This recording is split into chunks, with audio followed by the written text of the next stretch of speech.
Social influence and social change. The processes in social change. By social change, we mean changes in attitudes, beliefs and behaviours that occur on a large scale, such as a societal level. For example, the normalisation of recycling behaviour in recent years. We're going to consider this from the perspectives of both minority and majority influence. Now, we suggested in an earlier lesson that if everyone always conformed to the majority, then nothing would ever change and we wouldn't see social change. But this is rather an oversimplification. The role of minority influence. Moscovici, 1980, referred to the process by which this happens as conversion. The minority has two important functions in the process of social change. Firstly, it acts to draw attention to the issue, providing social proof. A classic example is the civil rights movement in America in the 1950s.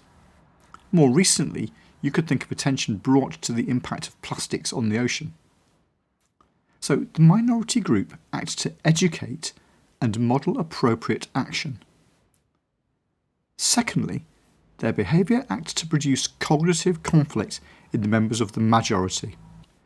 This gives rise to internalisation as the majority moves towards the minority view in an attempt to reduce this conflict. Let's remind ourselves of the critical features of an effective minority according to Moscovici.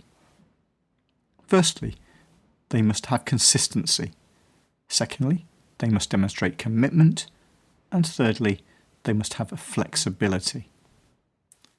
Moscovici commented further on the idea of commitment in terms of the augmentation principle.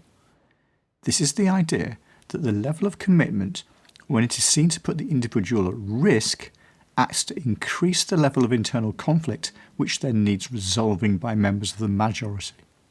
For example, during the civil rights movement, groups of black and white freedom riders in the southern states would deliberately put themselves in danger by breaking the strict separation rules on public transport.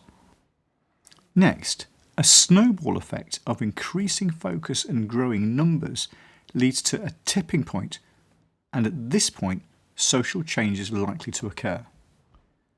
A nice example of this can be seen in Derek Sivers' TED Talk on how to start a movement, the one with the dancing shirtless guy. A final point to consider is the process of social cryptomnesia. Now be careful, it's not cryptoamnesia, cryptomnesia. This is a cognitive bias experienced by large groups following social change. Though recognising that change has happened, it is a failure to remember the origin of the change, which can lead to reduced social credit being shown towards the minority group. Evaluation. One limitation of the role of minority influence in social change is evidence suggests that in reality the process is very slow. Because we have a tendency for maintaining the status quo, change is very difficult. So, for example, the women's movement for suffrage took a long time to generate change, and other factors such as World War I may have actually been more important.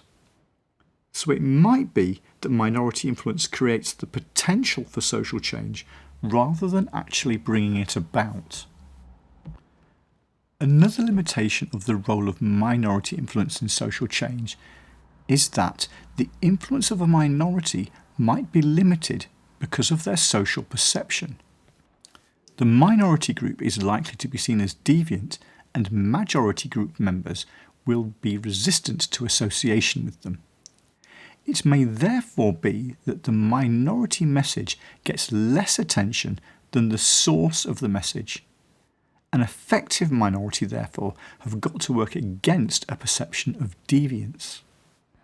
And we can see that come into play in our next evaluation. One strength of the explanation of minority influence in social change is that there is historical evidence to show it is possible. For example, Marx and Engels in 1948 in the Communist Manifesto, as a communist minority, had to ensure that they were not perceived as a deviant minority. They did this effectively by aligning their ideas with that of the majority proletariat against a ruling bourgeoisie. Majority influence. This is where the majority group will act to influence the behaviour of minorities through either normative or informational social influence. The majority is able to do this because its size allows it to set the norms for expected behaviour or thinking. Conforming to these norms, or at least complying, therefore acts to reduce any anxiety over social isolation or unfavourable judgment that, as a social species, we may worry about experiencing. Perkins and Berkowitz, 1986, claim that we tend to alter our behaviour to fit with group norms because majorities get their power by establishing those group norms. So, how do we consider social change? The key point is that there is a difference between perceived and actual norms. This means people do not necessarily behave or think in line with the group norms, but by their possible misperception of those group norms. This means that if perception of those group norms changes, so will the behaviours. Social norms intervention is an attempt to create social change by reducing this misperception and focusing individuals' attention on actual norms. A typical target might be an undesired, risky behaviour, such as binge drinking. Perception correction strategies, such as public information broadcasting via mass media, would then focus on communicating actual norms. One example of this can be seen in the Most of Us campaign, which was an anti-drink driving campaign aimed at 21 to 34-year-olds in America. The perception among this group was that drink driving rates were about 92%, whereas in reality they were just over 20%, 20.4%.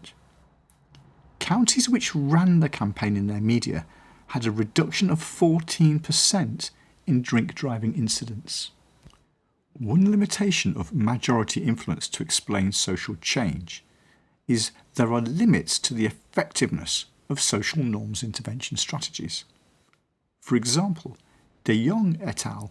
2009, looking at the effect of strategies to reduce drinking in college students, found no reduction in misperception or in drinking.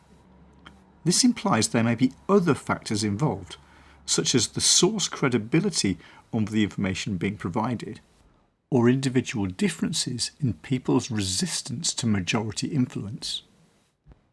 Another limitation of majority influence to explain social change is that the strategy may change behaviours of those already engaging in more desirable behaviours. For example, Schultz et al. 2007 called this the boomerang effect, i.e., those drinking less than the norm may see the gap and justify more destructive behaviours on their part. They illustrated this example using energy use, where lower users of electricity increased their usage up towards the norm.